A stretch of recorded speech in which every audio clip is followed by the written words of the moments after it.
Okay, there we go. Okay, call the meeting of the Morgantown Planning Commission to order.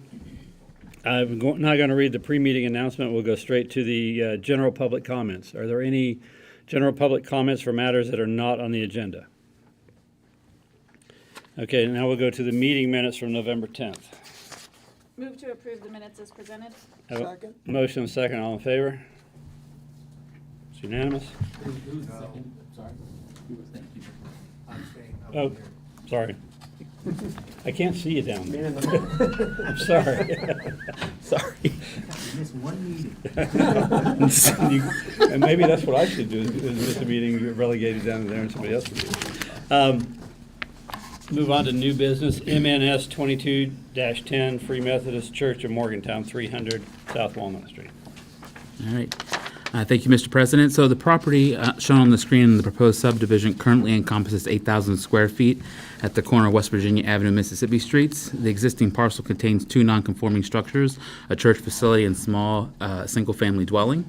While neither structure has off-street parking on site, the Free Methodist Church does own a parcel of land across the street from the facility and a gravel parking lot, parcel 202, and that's shown in your packet. The applicant seeks to subdivide parcel 1A into two parcels of land as shown on the screen. Parcel A would contain the church, parcel B would contain the single-family dwelling. And due to the size of the existing lot and proximity of the non-conforming structures, please note the deficiencies listed in your packet with respect to lot provisions as well as setback requirements, and those are highlighted in yellow. To ensure future owners of either parcel can utilize the sidewalk between the church and the single-family dwelling and conduct routine maintenance, the applicant has already drafted a 5-foot wide easement that was included in your packet in their application. Note the applicant did not submit a letter of service availability and approval from the Morgantown Utility Board. And that would conclude my staff report. Okay, and Bob, you're here for the petition, right? Chris, yeah. Chris, Chris, sorry. yeah. God, I don't know why I called you Bob. You got anything else to say? Mr. Yeager did a great job getting this thing together. The only reason we're doing this, or my client's doing this, is because they want to sell both structures separately instead of all as one. And historically, the old plat for these two lots, the line runs through the structures rather than parallel to Mississippi Street rather than perpendicular.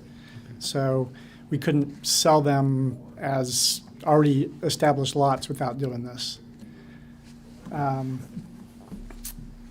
easement has been provided like you were talking about, or going to be provided, and they've already got two separate potential buyers for these properties, so that was the reason why we got this before you.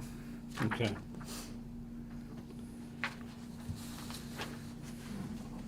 And it looks like there's a setback issue. Is that for both parcels? Is that right? Yes. Yeah, we didn't realize the process on the order that we had to go about doing this, so we're here with you, but we're going to end up having to do a variance request from the Board of Zoning Appeals also. And as far as MUB is concerned, they did the dye test to make sure these were on separate systems about 3 to 4 weeks ago, but we haven't gotten a letter back from them yet, so we're still waiting for that. It's my understanding that it passed, so. Okay. Anybody have any questions for the petitioner? You say you have two buyers in mind for these? Two potential buyers. I'm really concerned about that, that sidewalk, because in the future that could become a point of contention. Is there any way to move that sidewalk over so it services only the house? The sidewalk is actually going to become an easement from the street all the way back to the back of these properties so that they can utilize that for maintenance of the two structures. Let me see if I can pull it up here really fast so we can. Oops.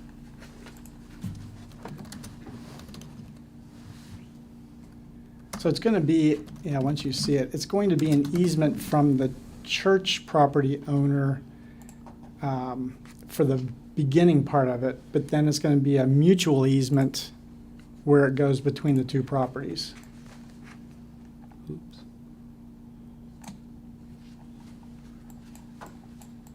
There it is. Okay. So the entrance is on the church building property, and they'll be granting the easement from there back to where it goes between the two properties, and then these two will have to share an easement between the two properties for joint maintenance. Okay, and I didn't read the easement in detail. I assume there's a maintenance agreement in there too, right? There will be, Okay. yes. Mhm. Is there enough space in the parcel B, the house one, in the back for parking, for off-street parking? It's tight. There's a fence back there right now and a porch that comes off of the back. I think on that, maybe that on the survey, you can see where the porch is located in the back. So they may have to, if they did that, they may have to do away with that little porch that sticks out there. They would definitely have to do away with the fence.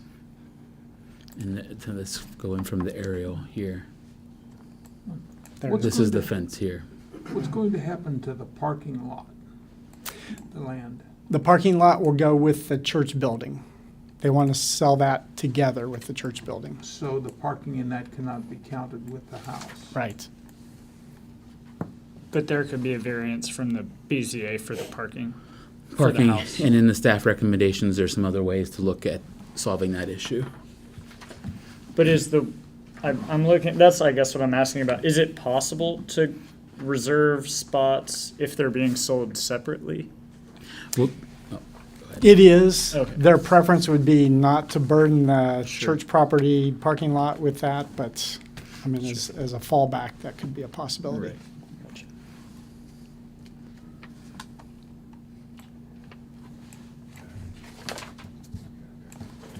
Any other questions for the petitioner? Anybody have any questions for the planner? I'm sorry, I just can't remember. There is on-street parking here? Pardon me? Mississippi Street? Not on Mississippi Street. It's all yellow in front here, Is it on the? is On the there- opposite opposite side, side. I was there's, gonna say on the other side there right is. here. Yeah, right there, yeah. okay. Yeah, that was one of staff's obviously primary concerns and the recommendations, where potentially you could utilize or pour a pad here if it would meet all the codes that are required to provide some off-street parking that's closer, other than utilizing the lot up here. Well, I mean, it sounds like the lot's gonna be sold with the church, so there's no guarantees for its use. Right, but that would be a condition upon the subdivision, is that somehow, I mean, that's up to the board, but to look at if can't be off-street parking guaranteed on this site, the recommendation of staff is to look at requiring it to be provided here as a part of the condition of the subdivision through easement or something. How much on-street parking is around that area? On-street parking? Yeah. I mean, I think it's pretty limited that's close by. Obviously, this is, it changed the year, but this is all yellow lined here. There's handicap parking here, I think, or if that was a blue curb, let me see. Yeah, there's a handicap space for the church there. Another handicap spot. Now we're looking, There's nothing on Mississippi. right, here Right there on is, right Mississippi There here. is, and I think there's a little bit on West Virginia Avenue as you go across there. Yeah, And there's some on Mississippi in front of that blue Yeah. handicap space, yeah, right. right there. That's where the current tenants park.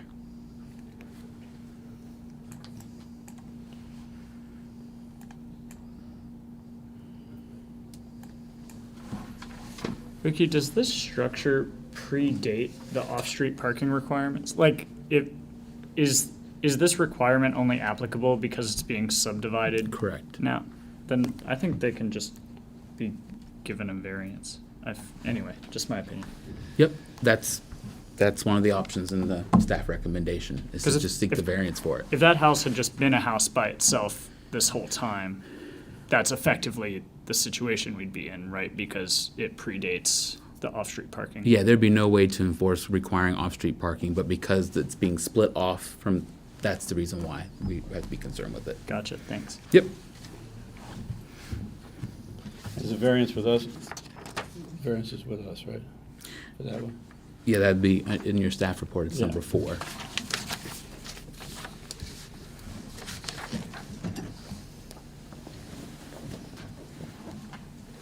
Yes, Okay. you want me to run into staff recommendation now? or- No, Oh, I okay. gotta do the public comment. Oh, sorry. I'm just waiting. Getting ahead of myself. Yeah.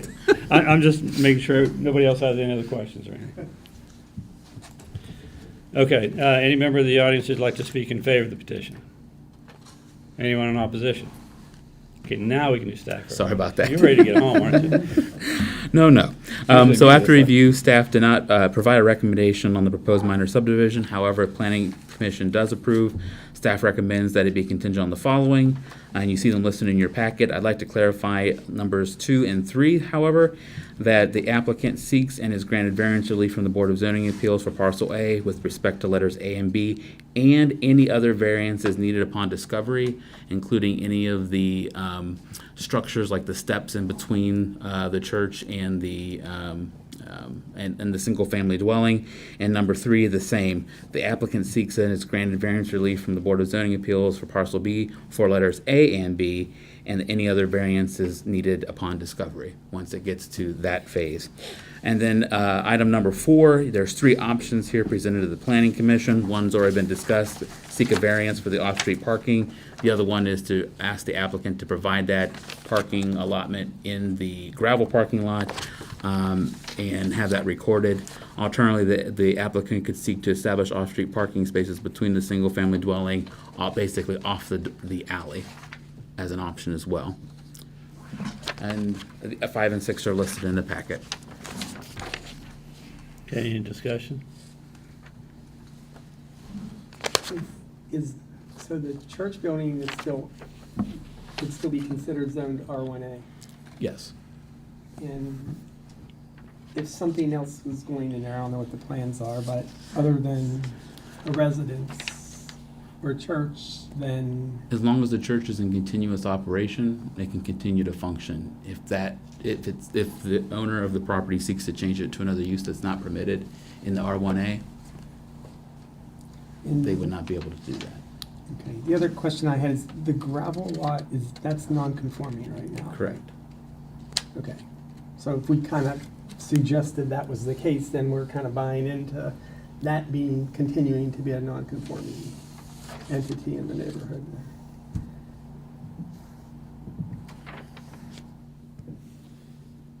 You looking for divine intervention? No, I'm trying to think, if it's a non-conforming use, and it's a non-conforming, the parking lot's a non-conforming use with the church property, if it goes with the church property, does it not continue to be a non-conforming use? Correct. Grandfathered in, Right. unless and until they change something there. Or that it's been abandoned, which is a year and a day. Okay. And then at that point, let's say it did sit vacant, then they would have to bring the parking lot up to conformity with our standards. Yeah. So while it is a non-conforming use, since it's going with the church, Yeah, it but can if we continue put to be so. The house, we're dissociating the house from the church now, and now, you know what I mean? If that part of it became something else, now you get a house without parking, Right. if we use that option. I'm not saying that's the case, I just want to make sure that we have the right clarity in what choices there are. You Yeah. also have a house that has an encroachment for the use of the sidewalk too, Yeah. which could be something in the future. Well, the easement's gonna take care of that, because once that easement's entered into and recorded, that runs with the land. When it's continuous, unless and until the properties are rejoined, or it's sold, or whatever.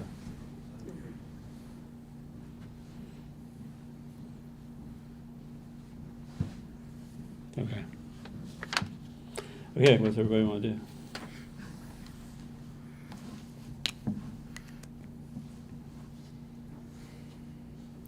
If I may say, with respect to the lot provisions, it meets the street frontage requirement in terms of size. It meets it's short 200 and some square feet in terms of the overall size, which is, if we're looking at neighborhood preservation, which is what the comp plan recommends, it's not that we're taking this and making it into smaller pieces or. So in that regard, it's consistent with the neighborhood.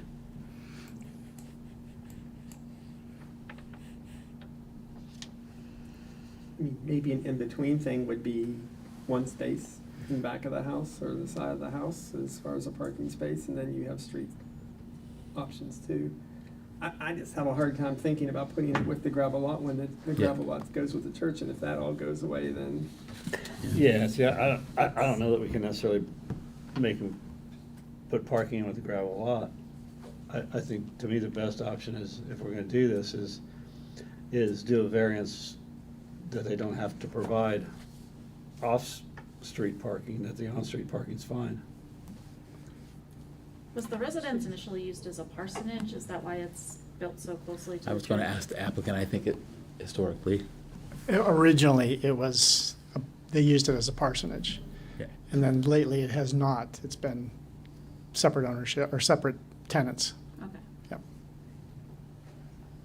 how common But it- is it in this neighborhood to not have off-street parking? Is it, I'm sorry. How common is it? Well, I can tell you because I run that route all the time, and there's a lot of cars parked on the street, Yeah, along West That might Virginia be a line. choice versus No, there's not a lot of, there's some areas where there's alleys that you can get in the Mhm. back, but most of it is on-street parking for the houses there. And I remember when, I think it was the last time we did the plan, we were thinking about, fostering the idea of alleys and parking and things like that and taking cars off streets, and that was the whole kind of, we were trying to push for that, and. Yeah. Create spaces for them. But in this area, I mean, there's really not, like if you get on West Virginia, there's an area up in the 500 block that you kind of go, I think it's Delaware Street, but that's still on-street parking on Delaware, but it's just behind the house, it's kind of an alley. But there's not a lot of driveways and garages along West Virginia or Madigan, which are the two Mm-hmm. that are on either side of that. Is there a structure behind the house that Let's see. precludes putting in a parking space? Let's zoom in here. Oh, sorry, I'm on the wrong property. Okay, let's go back. So this is where the lot line is, runs through here. So this is the single-family residence, and then this is the church, so no. But the fence Well- line that you saw from the alley is right here. That is, let me go back to the map.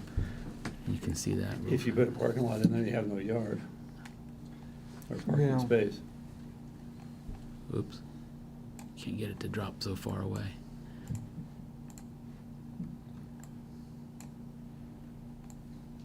That's that fence. I believe what you're asking about, Mr. Blosser, this is in the neighboring yard. That Oh, shed, Yeah.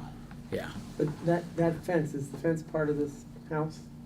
Yes, it would be part of the property. Mhm. Yeah. And let's just confirm that, make sure. Go back. I mean, for someone to put something back there, it's essentially saying, build a patio, you can put a gate in the fence, and you have a parking place there if you really want it. If you don't, you park on the street, but Right. I'm wondering if we're setting a precedent by saying no parking, even though everything we says in our code says we should have 2 spaces, but I'm saying, maybe we compromise and ask for 1. Since there's so many problems with this property, why not just sell them the church and the house as one unit? Well, I'd ask he the has two different applicant. buyers. The best, highest and best profit they would get, so to speak, would be to sell them separately. If they sold them together, they're going to cut down on the ability to maximize their return on the property. And they have 2 separate people that want them separated. And you've already been to the Board of Zoning Appeals. We haven't. I started with you all first, not knowing that there was some non-conforming issues. And Mr. Yeager pointed that out to me, gave me the information I need to file with the Board of Zoning Appeals. And we decided to keep this on today and then make it just, if you passed it, with some Conditional. contingencies or conditions so that we could go to the Board of Zoning Appeals and ask for the variance for the parking, the variance for the setbacks, and the variance for the square footage requirement. And either way, especially about the parking thing, right, we don't make the final decision on that anyway. We just say that if they get the variance from the BZA, they they get it, right? But that's Yeah, not. you could, right. for instance, to your point, you could, the first couple of lines in the, number 4 could basically, that's the condition from the planning commission, is they have to get the variance. But to Mr. Petros's point, then is that setting setting a potential Right. precedent? The other thing you could do is to, I mean, if you wanted to, you could table it and wait to let the BZA discuss these items, but it's pretty, Why did staff choose not to make a recommendation? I mean, to be honest with you, it is, I mean, I understand the situation the applicant's in and what they just said in terms of maximizing profitability. You know, what can be built there, what can the church be used for, those type of things, that limits what they can do.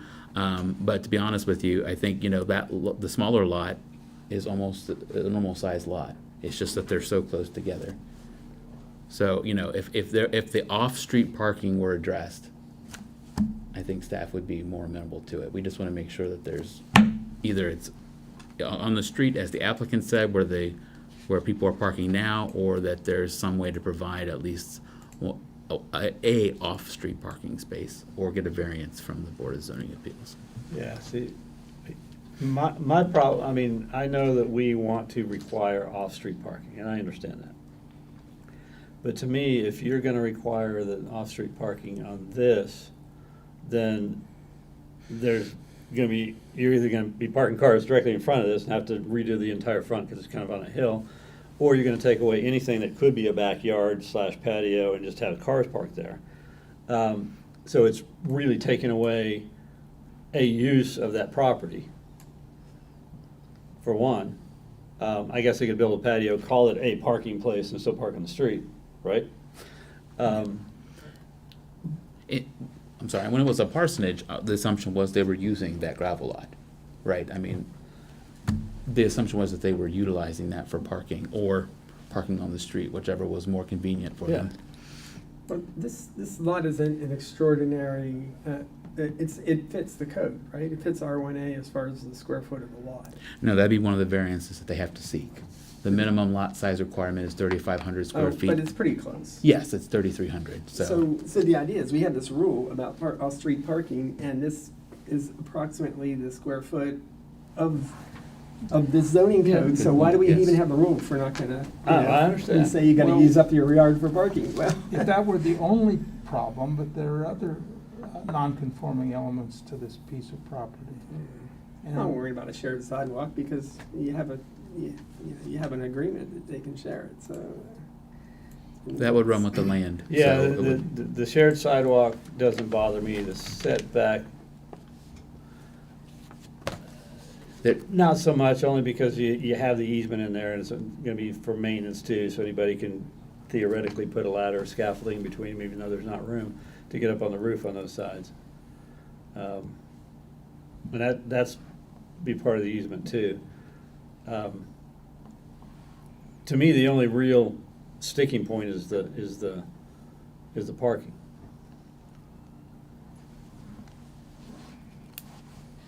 Because if you look at a lot of the houses in South Park, Greenmont, whatever, they're closer together than that. Oh, yeah. Their gutters are touching. But, you know, those were grandfathered in under. Right, yeah. Okay, but this one, we're setting a precedent of. Right, yeah, I understand that too, yeah. But then we can, I don't particularly want to make work for BZA, but if we can leave it up to their decision. Okay, so do you want, are you saying you'd rather table this to see what they do with it? Is that what you're saying? It'll be their decision either way, even if we Yeah. clear it off our plate Correct. now. It will So be. Well, I guess that would be my suggestion, to give it to BZA and see what they say.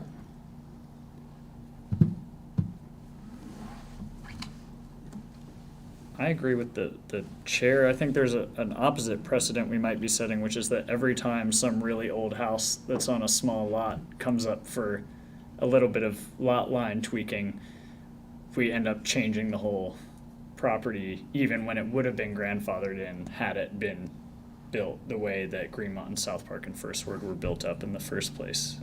which would be a rationale for just saying this one had the normal journey as just a regular single-family home would have always been grandfathered into the parking or exempt from the parking requirements anyway. So we could just do that. The way I see it is this: if we say yes, contingent on BZA passing it, and they pass it, fine. Or if we say, we're gonna table this, see what BZA does, and if BZA grants the variances, then it comes back to us, it's like, fine, right? So either way,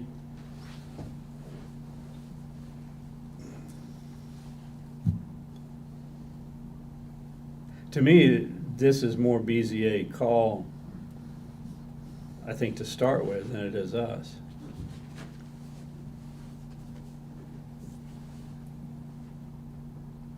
I don't know, I hate to delay stuff, but, I mean, because you have potential buyers. Well, if you want it to be a BZA call, can we just defer that parking thing to BZA? Say we agree with everything else and, Well, we would, if we said we agree with everything else, we just make it contingent on BZA granting the variance for parking. And if BZA doesn't grant the variance for parking, then then It doesn't. our get passage approved. doesn't Yeah. exist. It's contingent on BZA granting the variances. it doesn't matter. If we make a recommendation, they don't grant the variance on parking, it doesn't get going anywhere Yeah. anyway, right? So, Yeah,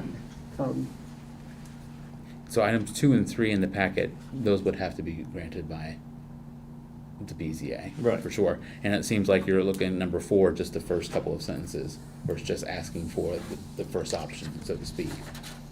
Where you're looking at, the applicant shall seek variance relief from 1365 of the city's zoning code. And that would be your condition, right? yeah, it's contingent on BZA granting that. what if we said or producing some off-street parking, but not the gravel lot issue?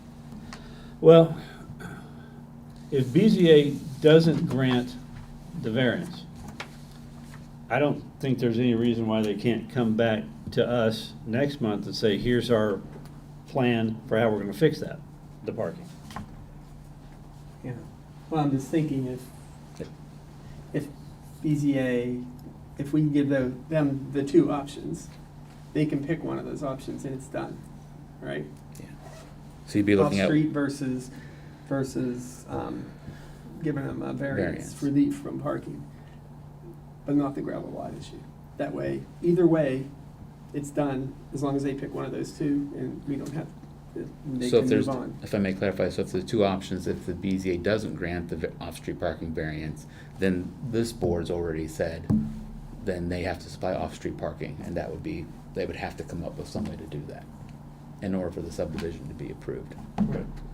And I think BZA could also consider Dr. Petros the compromise, right? The one space option, so Mhm. so we could send it to Sure. them with those three and just say the Yeah. only thing we don't like is the church parking lot Yeah, so reservation Okay. thing. Item 4, you're just taking out the gravel lot issue. Gotcha. And leaving it as such and say we're okay with either. So 1 is a variance, 2 is off-street, and then 3 would be just one parking space off. One parking space as opposed to 2. Okay.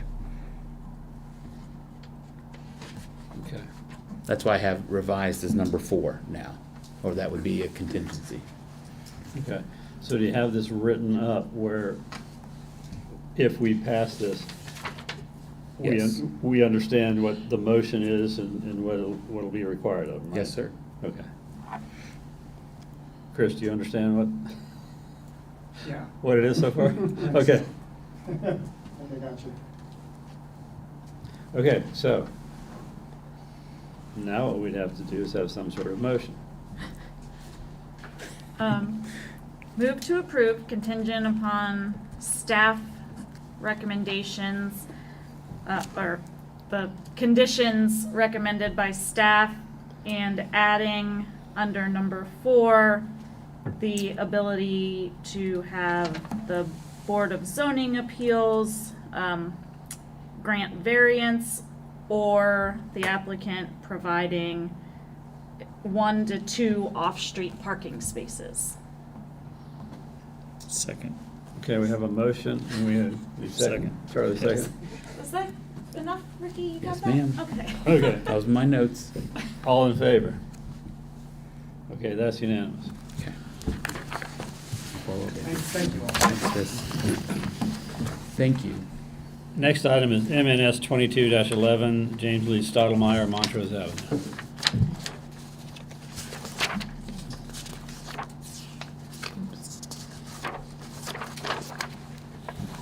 Okay, let me flip to my, and the applicant is here. All right, so the above referenced property was conveyed to Mr. Stottlemyre. I'm gonna read this because, I need to correct some, data points here. Mr. Stottlemyre it was January 31st of 2022, and recorded with the Monongalia County Clerk's Office in Deed Book 1693, page 490. In addition to providing a legal description for parcel 591, the consolidation description also references an apparent gap area between lot 21 and block 17 in the Saberton New Industrial Addition to Morgantown and lot 11 in block 6 of the Valley View Addition. According to the consolidation description, quote, to the text, to the extent that said real estate is owned by another person or entity, this deed acts as an official declaration of adverse possession. And then there's a description of what adverse possession is. The applicant seeks to consolidate this apparent gap between lot 21 and lot 11 and to create one large parcel of plus or minus 8,320 square feet. When you look in terms of what the zoning code requires, everything would be compliant with the minimum lot provision requirements. Note also that the applicant did provide a letter of service availability from the utility board, and they had no issues with the proposal, as well as being able to provide service to the new consolidated parcel. And that'll conclude my staff report. And I'll pull this up too as well, just so we Okay, can have a visual. let me make sure that I have this correct.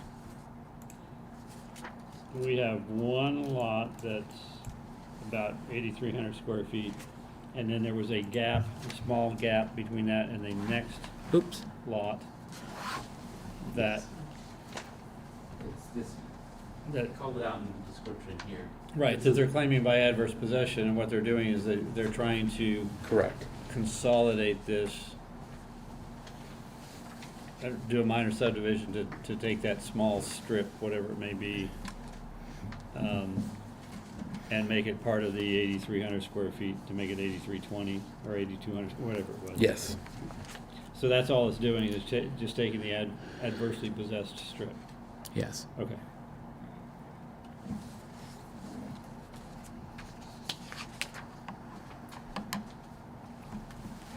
Okay. Petitioner's here? Yes. Mr. Sotomayor. You could sign in there as well too. Okay, sure. Forgive me, I forgot my glasses, so I'm gonna wing it.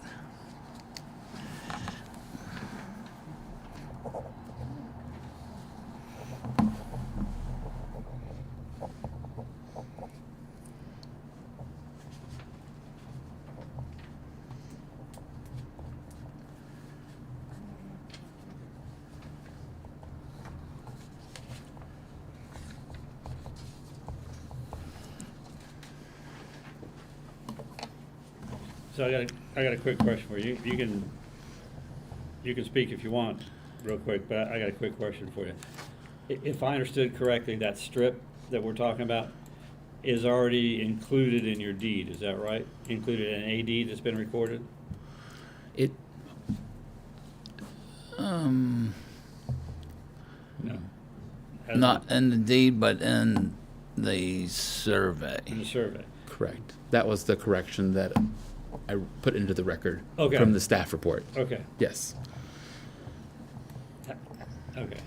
I'm not gonna get into adverse possession stuff. How long have you owned this property? 3 years. Do you know who the neighbor is beside you?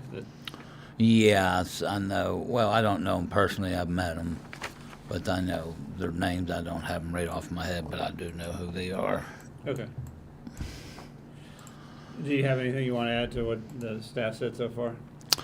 Not really. I think that pretty much clarifies it. It's just a little 8-foot piece of land somehow got mixed up in between two surveys from times gone by, and it just like say, with the whole idea of it was to move the house over that we're setting a little bit away from the other neighbor. I'm close up on the neighbor, and then it only allows me about a foot to put my home on with a foot left, where that 8-foot gap would allow us to move the house over into the center of that piece of property right there. Okay. Was it, that 8-foot piece of property, was it just something that was left off of everybody's surveys for a long time, or? For clear back 100 years or so, never been touched. Yeah, if I may, Mr. Sure. President, so if you look at, well, I don't have the parcel viewer map, but whenever these subdivisions were platted many years ago, there was a line that it runs right up through this area where the subdivisions met. What line And there did- was an apparent gap. What? What line did you say? It's not, let me pull it up here real quick, sorry. So it runs Is across that where town. the old ward line or whatever it was used to be, the annexation line? I don't know about that. I can't answer that, but let me pull it up here real quick. It'll be very apparent where the two subdivisions were platted adjacent to each other. I also spoke with the city engineer, and to his understanding, that has happened in the past, as there is a gap in between. Oh, Yeah. Well, yeah, there's like, St. Mary's Church, Star City, and Morgantown, there's like a no man's land. So you can see this line right here on the screen. I just happened to be the lucky winner to pick the lot out. That's an old, I believe that's an old city boundary. The Wards and Boundaries Commission during the last, so not 2022 and 2020, when they recommended to the city, that used to be the dividing line between 5th and 6th wards. It ran right up through, like, straight diagonal line right up through Jerome Park. And I was told at the time that that was like the old city boundary and old annexation line or Before something Saberton that was came into like the- it, which is why it was like that. Okay. Okay. Okay. Anybody have any questions for the petitioner?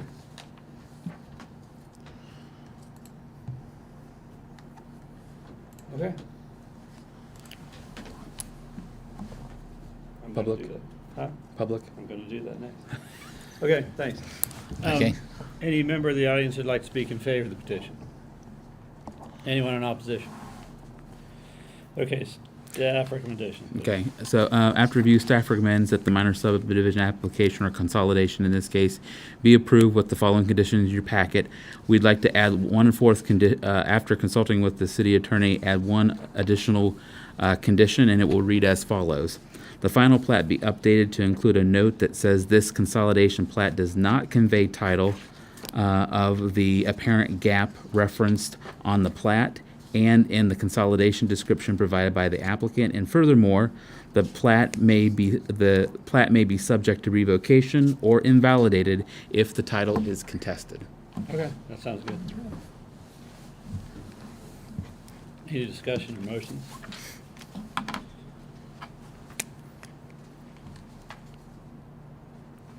Anyone? Move to approve with meeting staff conditions. Second. Have a motion and a second. All in favor? Okay, that's unanimous. Next item, MNS 22-12 DNS Homes, 456 Madison Avenue.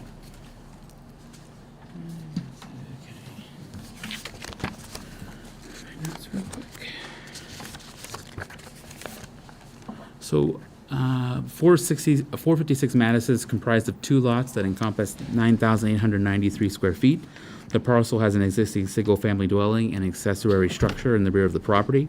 The applicant seeks to subdivide the property into two parcels along the old former boundary or lot line, and in doing so, they would create two conforming parcels of land with respect to the city's planning and zoning code, as you can see in your packet. Note the existing wood-sided garage or accessory structure would encroach into the required 5-foot setback, and therefore would need to seek variance relief from the city's Board of Zoning Appeals. Please further note that the applicant did not provide a letter of service availability and approval from the utility board. And I'll pull this one up here. That's the survey, but it's so hard to I mean, interrupt your meeting, but I just wanted to tell you, I forgot to tell you thank yous for doing that. Yep.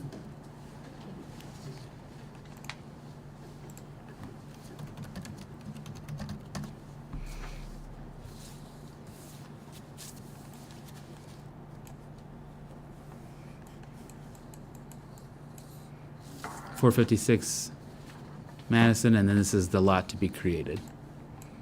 Okay. Oops, I'll leave that up.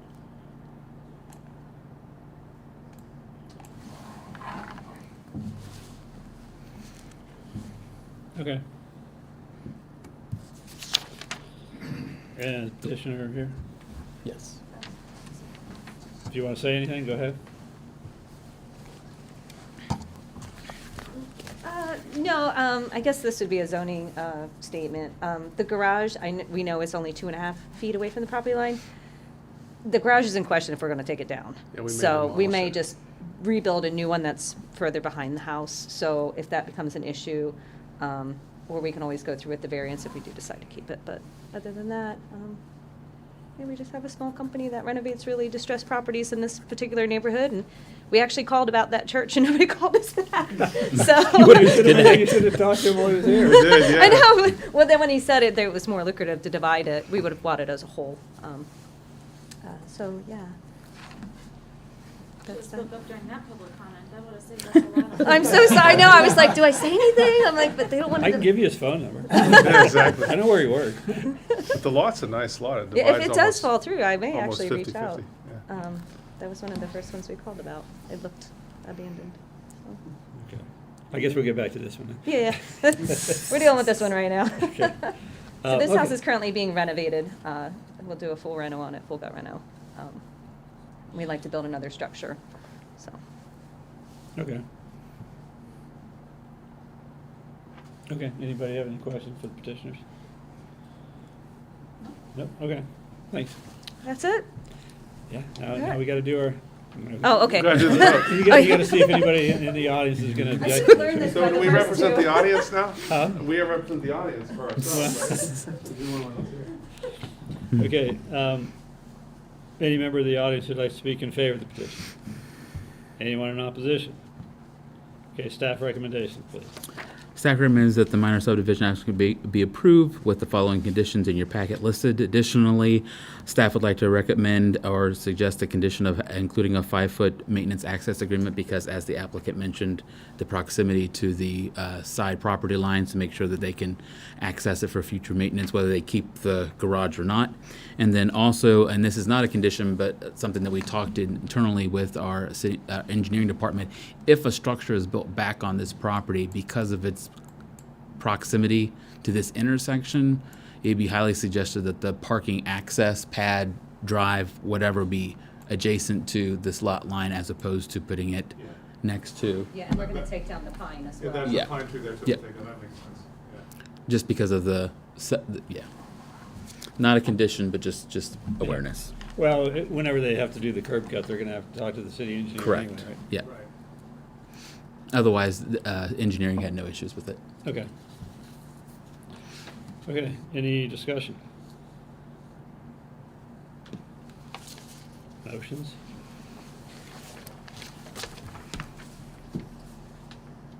Move to approve staff recommendations. I have a motion to have a second. Motion and a second. All in favor? Who was the second again? I'm sorry, Bill. Okay. So I have a question. So the zoning board of appeals, you gotta go there for that setback then, right? Is that what you're saying? Rodney Bonner, who we work. Oh, okay. Yep, yep. Oh, okay. Yep. You guys reach out or how? Well, this is the first time we've been in here, so I just had a. Sure, so staff will provide you with a letter, and then Ronnie will be reaching out to you to get that Okay, process we'll going. Yep, Okay, great. you're welcome. Thank you very much. Okay, any committee reports? Nope, staff comments. All right. Just a few updates, or we're continuing to work through the comprehensive master plan. We hope to have a draft to you beginning of the year to look through and then start prioritizing some of the recommendations that are coming from the consultants. I have a meeting with them next week to hopefully get that final draft and do another preliminary review. So that's coming. Have a good night. And then also, as a reminder, our next meeting is January 12th, and we have one item of business regarding the proposed rezoning on North Spruce Street. And then following that meeting, we will have a study session which requires legal notice regarding the proposed text amendment. And we will be inviting the applicant to attend that meeting. And then lastly, safe and happy holidays. Please take your pins from the office here. We appreciate it from Apple Annie, some of their goodies there. So we appreciate you all. Mike, when's your house ready? You gonna be here in January or not? Yes, I will be here in All January, right. probably not much after that. Okay. I'm waiting for countertops and appliances pretty much. Okay. When you weren't here last month, I thought maybe you had already moved. I was like, oh no, he's fifth ward. I No, can start 'cause- finding someone. Again, I run by his house too. So just keep me in mind for the open position. Hey Pete, the red light's still on. Did you want to? Are you going to adjourn? The red light's still on. Oh, sure. Do we want to adjourn or we want to? Let's adjourn. I'm just wondering if you're moving into that. Move to adjourn. There we go.